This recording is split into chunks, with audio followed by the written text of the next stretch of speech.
Hello అందరికీ, ఈరోజు నేను గుత్తి బీరకాయ మసాలా ఎలా చేయాలో చూపిస్తాను. ఇది వేడివేడి అన్నంతో తింటే చాలా టేస్టీగా ఉంటుంది.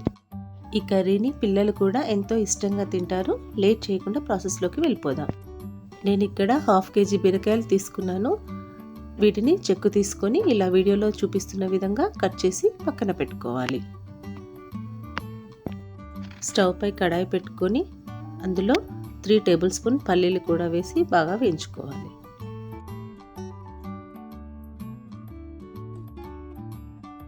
ఇవి కొద్దిగా వేగిన తర్వాత 8 ఎండుమిర్చి, ఒక చిన్న ఎండు కొబ్బరి ముక్కను చిన్న చిన్న పీసెస్గా కట్ చేసి వేసుకోవాలి.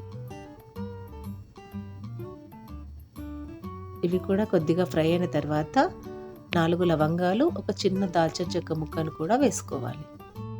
స్టవ్ని సిమ్లో పెట్టుకొని 3 టేబుల్ స్పూన్ల నువ్వులను కూడా ఇందులో వేసుకోవాలి.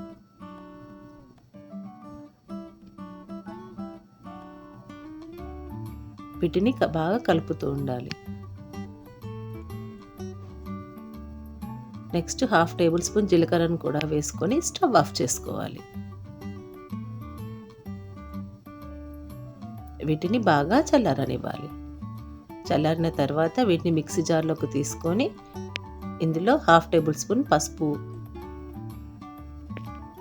1 టేబుల్ స్పూన్ ధనియాల పొడి, 10 వెల్లుల్లి రెబ్బలను పొట్టు తీసి వేసుకోవాలి. నెక్స్ట్ 1 టేబుల్ స్పూన్ ఉప్పును కూడా వేసుకొని దీన్ని మెత్తని పేస్ట్ లాగా గ్రైండ్ చేసుకోవాలి. ఈ మసాలా పేస్ట్ని మనం కట్ చేసి పెట్టుకున్న బీరకాయల్లో ఇలా వీడియోలో చూపిస్తున్న విధంగా స్టఫ్ చేసి పక్కన పెట్టుకోవాలి. ఇక్కడ మిగిలిన మసాలాని కూడా మనం కర్రీలోకి యూజ్ చేసుకోవచ్చు.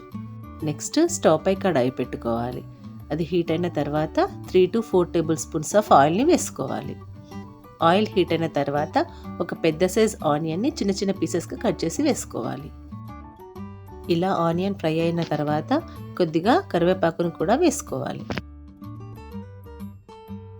ఇందులో 1/2 టేబుల్ స్పూన్ పసుపును కూడా వేసి కలుపుకొని మనం స్టఫ్ చేసి పెట్టుకున్న బీరకాయ ముక్కల్ని కూడా వీడియోలో చూపిస్తున్న విధంగా ఇలా పరుచుకోవాలి.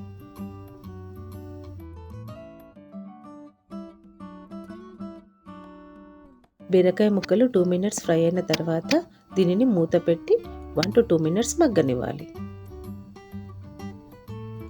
దీనిని మధ్య మధ్యలో కలుపుతూ బీరకాయ ముక్కలు 50% కుక్ అయ్యేంత వరకు మూత పెట్టి ఉడికించుకోవాలి.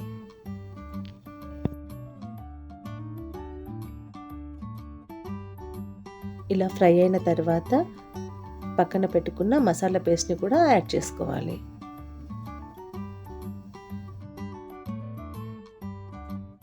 నెక్స్ట్ కొద్దిగా వాటర్ని కూడా యాడ్ చేసుకొని బాగా కలుపుకోవాలి.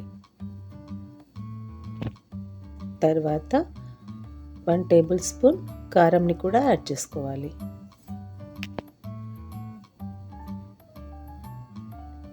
హాఫ్ టేబుల్ స్పూన్ ఉప్పును కూడా వేసుకోవాలి. మీ టేస్ట్కి తగ్గట్టు ఇక్కడ ఉప్పు కారం అడ్జస్ట్ చేసుకోవచ్చు. 2 పచ్చిమిర్చిని ఇలా నిలువుగా కట్ చేసుకొని వేసుకోవాలి. ఈ ఫ్లేవర్ ఇందులో చాలా బాగుంటుంది. దీనిని మూత పెట్టి 2 minutes వరకు ఉడకనివ్వాలి. ఫైనల్గా కొత్తిమీర వేసుకొని కలుపుకుంటే మన గుత్తి బీరకాయ మసాలా రెడీ అయినట్టే. ఇది మీరు ఇంట్లో ఖచ్చితంగా ట్రై చేయాల్సిన recipe. Thanks for watching. Please like, share and subscribe to our channel.